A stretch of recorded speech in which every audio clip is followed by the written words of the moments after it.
Hello and welcome to my video review of the GE Kitchen Hub. This is a range hood with a ventilation system on the bottom of it, as well as a camera.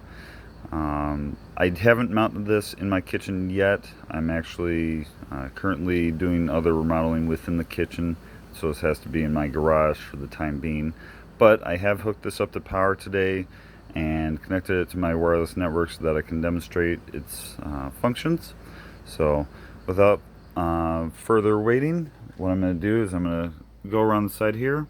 I'm going to hold down the power button so that we can turn this on, and you'll see that powers up. GE appliances powered by Android. This is powered by a full Android operating system. It is not a stripped down version like you'll find on other devices, like for example the Samsung Family Hub refrigerator actually has a stripped down Android operating system, which actually severely limits how many apps and from what locations you can get the apps from.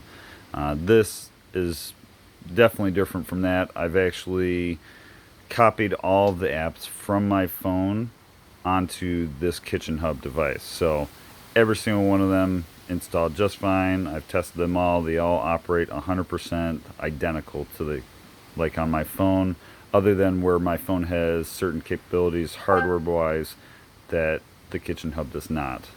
For example, it does not have a near field communicator, which would be pointless on this Kitchen Hub.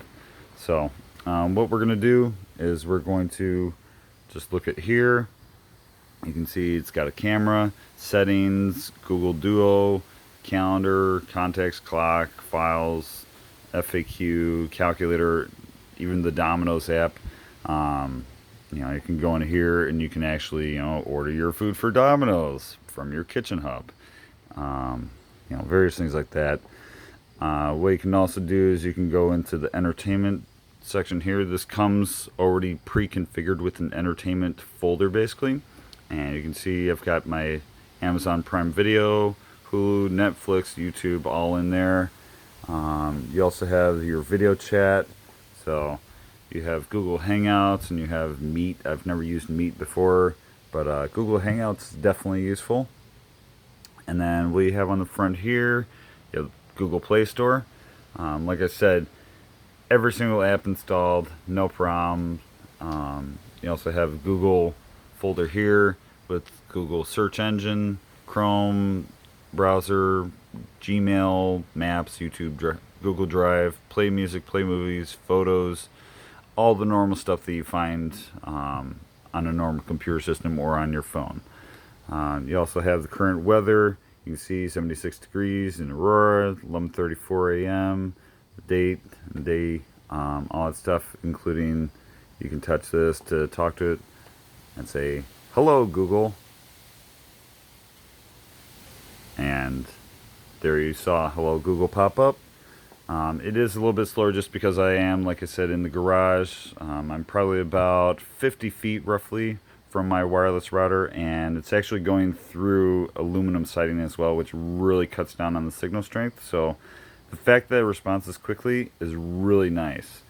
What I'm going to do here is I'm actually going to go to this other area, and I actually have Pandora on here as well. So it's kind of a little bit difficult to see except for where it says Pandora, but the outline is kind of like it blends in with the background.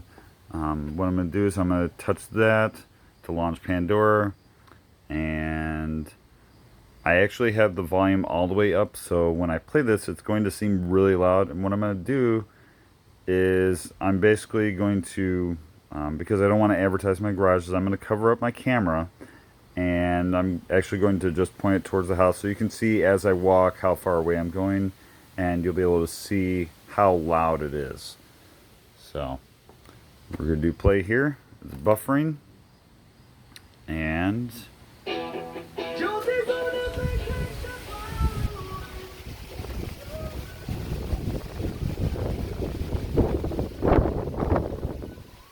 so I'm now approximately halfway to the front of the house, which is over there. and that's actually right below this window is basically where the wireless router is located.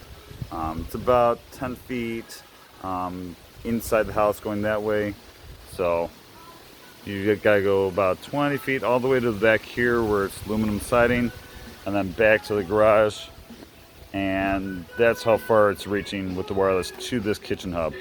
I have to say I'm really pleased with this kitchen hub.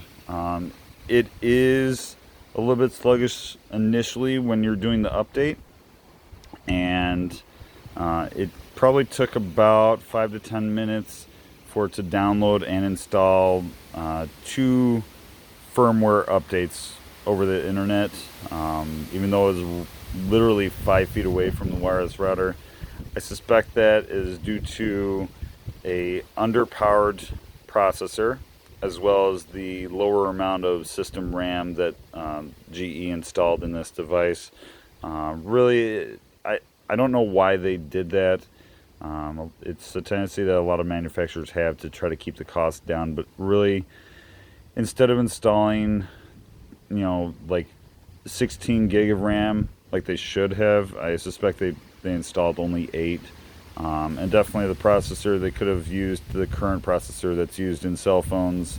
It would not have cost really that much more, maybe another $50 more to get a more powerful processor that would have been able to keep up more with the whole unit. But it does have a camera. I'm not going to show you the camera just because, what it looks like, because it's actually sitting on a stove. But I mean, the camera does take nice pictures. I already tested it out, and as you can tell, the speakers on this unit definitely can broadcast a long distance. Definitely throughout your entire house. There's no problems there. I would have liked to have seen it actually connect on the 5 gigahertz network connection, which is wireless N or wireless AC, as that would have provided a much faster network connection for streaming video as well as music. But on wireless G, if you're close to your wireless router and you have a good internet connection, then I suppose that's going to be sufficient for at least basic 1080 progressive video, and definitely sufficient for music. So I'm going to give this kitchen hub probably a 3 or 4 star rating.